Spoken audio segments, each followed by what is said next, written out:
नमस्कार, आर्यवत टाइम्स में आपका स्वागत है। बिहार के हाजीपुर में आयोजित एक निजी कार्यक्रम में पहुंचे केंद्रीय मंत्री और लोक जनशक्ति पार्टी रामविलास के प्रमुख चिराग पासवान ने उत्तर प्रदेश की सभी 403 विधानसभा सीटों पर चुनाव लड़ने का ऐलान किया है। उनका कहना है कि पार्टी सिर्फ उत्तर प्रदेश ही नहीं बल्कि पंजाब में भी चुनावी मैदान में उतरने की तैयारी कर रही है।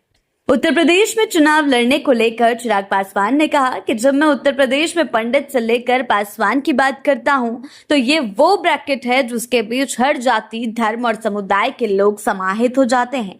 पार्टी उत्तर प्रदेश की सभी 403 सीटों पर मजबूती से चुनाव लड़ने की तैयारी कर रही है।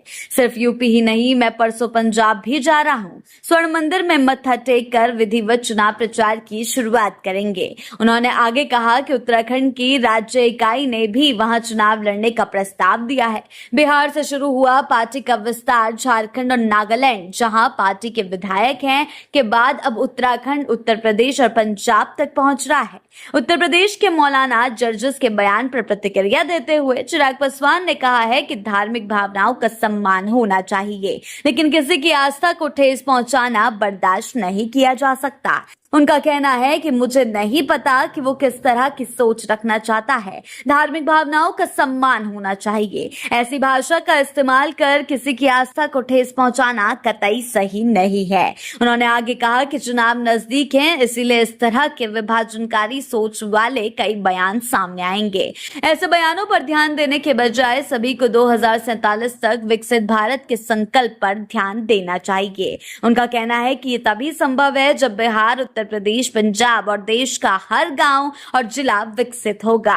चिराग पासवान ने कहा कि पीएम मोदी जल्द ही बिहार आने वाले हैं। इस दौरान वो वैशाली में बनने वाले निफ्टेम के शिलान्यास कार्यक्रम में शामिल होंगे। यानी कि एक तरफ जहां चिराग पासवान ने यूपी विधानसभा चुनाव के लिए हुंकार भर दी है, वहीं उन्होंने साथ ही पंजाब और उत्तराखंड के चुनाव के लिए भी हुंकार भर दी है। तो आगे चलकर चिराग पासवान किस तरह से यूपी विधानसभा चुनाव में उतरते हैं, किस तरीके से चुनाव का बिगुल फूंकते हैं, ये देखना बेहद दिलचस्प होगा। लेकिन उन्होंने सीधा 403 सीटों पर चुनाव लड़ने की बात कही है। आपको बता दें, एनडीए गठबंधन में है बिहार के अंदर, लेकिन क्या ये गठबंधन यूपी में भी देखने को मिलेगा? क्योंकि जिस तरह से चिराग पासवान ने यूपी की सभी सीटों पर दांव ठोका है, कहीं ना कहीं ये दिखाई दे रहा है कि एनडीए के अंदर कश्मकश की स्थिति पैदा हो चुकी है, जो चुनाव पर असर डालने वाली है। क्या मोदी के हनुमान एक बार फिर से उनको धोखा दे सकते हैं? क्या मोदी के हनुमान एनडीए को